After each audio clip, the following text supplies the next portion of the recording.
پاکستان تحریک انصاف کے جو سپورٹرز ہیں، خصوصاً سوشل میڈیا کی جو ٹیم ہے، سوشل میڈیا کے جو وارئرز ہیں پاکستان تحریک انصاف کے، وہ اسٹیبلشمنٹ، ملٹری اسٹیبلشمنٹ، فوج کے خلاف ایک لگاتار آپ یہ کہیں کہ خلیج تھی، کمیونیکیشن گیپ تھا،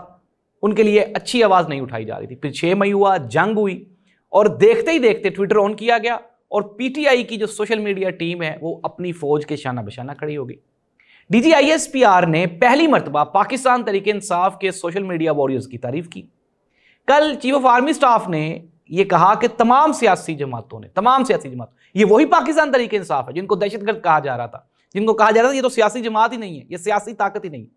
ناظرین، بالآخر پاکستان تحریک انصاف کو بڑی طاقت اور بڑی سیاسی جماعت تصور کر لیا گیا ہے، مان لیا گیا۔ حبیب اکرم جو پاکستان کے سینئر صحافی، انہوں نے کہا کہیں نہ کہیں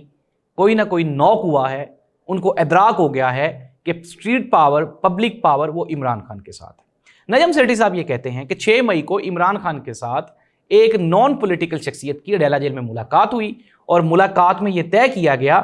کہ پاکستان تحریک انصاف اور عمران خان، خصوصاً جو سوشل میڈیا کی ٹیم ہے، وہ پاک فوج کے ساتھ کھڑی ہوگی اس جنگ میں، اور ایسا ہی ہوا۔